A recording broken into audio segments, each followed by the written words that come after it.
Oh, so look at this church, Thyatira. I hope I'm saying that right.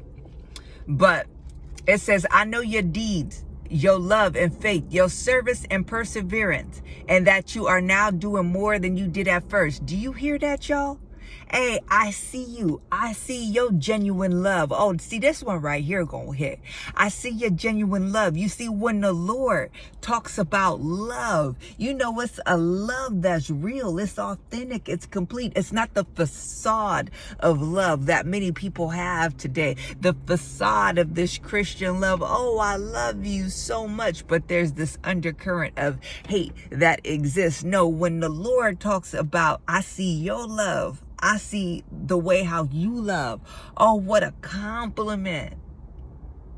That's a blessing in itself. Oh gosh. My love and faith. You're seeing my faith. And you're pointing out and acknowledging my faith. That means it's real. That means I'm not faking this thing. That means it's genuine.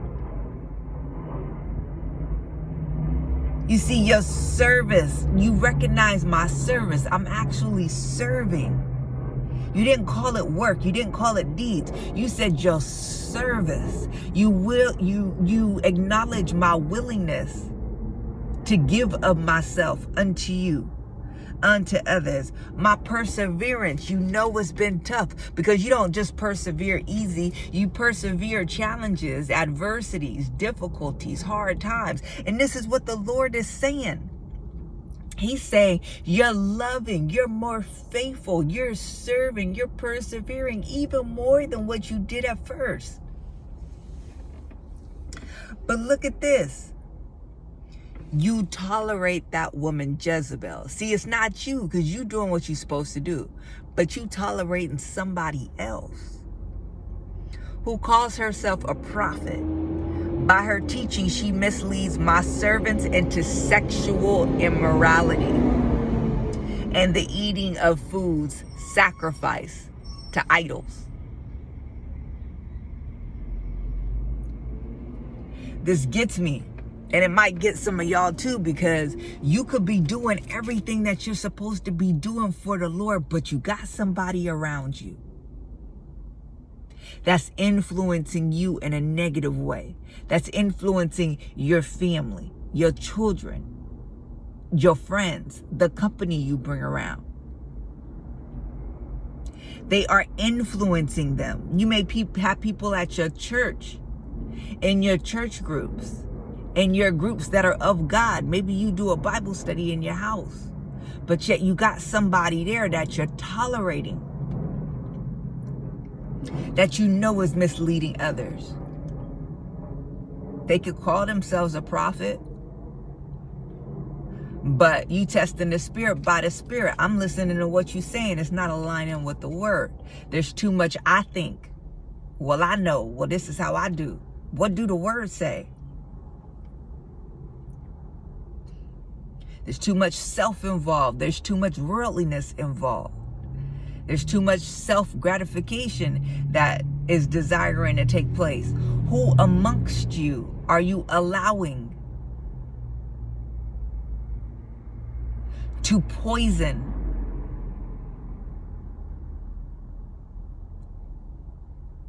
your very soul, or the soul of others, or what God has given you, or who God has given you?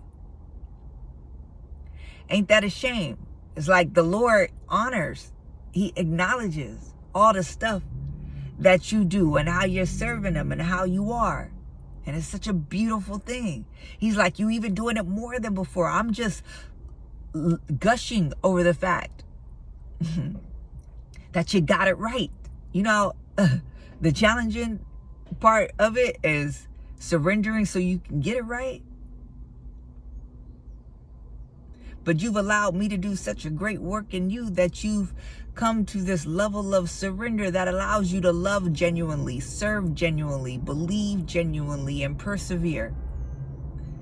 But yet you got this other person around you that you tolerate. The Lord goes further and says he's going to deal with her.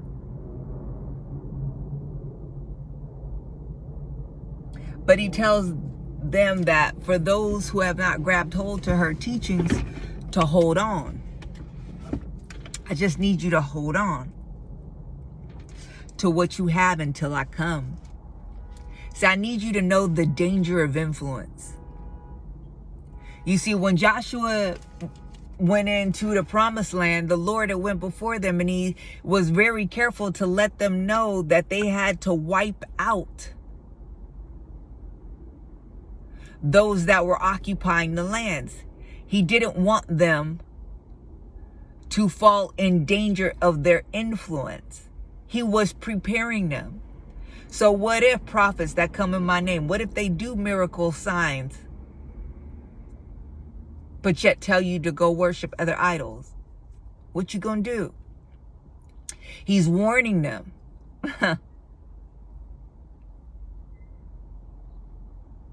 You see, the devil is going to send people into your life to take you further and further away from the cross.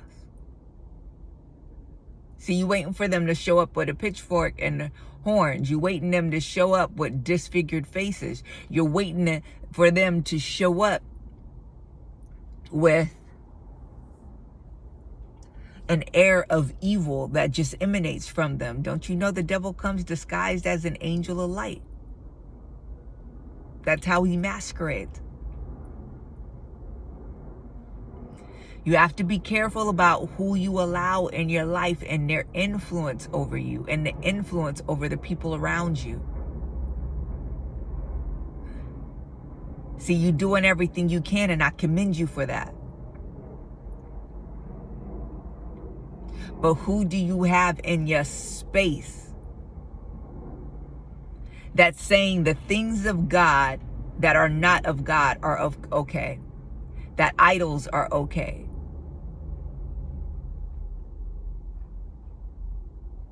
That some sexual immorality is okay?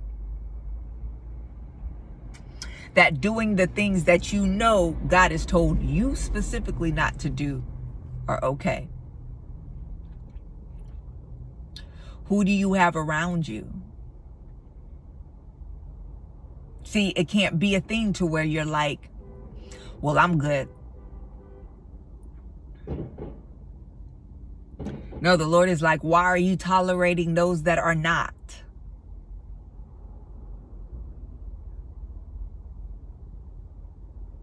You were running the race oh so well. Who stopped you from running it? Do you know the devil is trying to use people to stop you from running your good race? Nah. See, I'm not tolerating it. I don't want it in my space like that. Yes, I love you. God so loved the world. But my brothers and my sisters are the ones that do the will of the Father.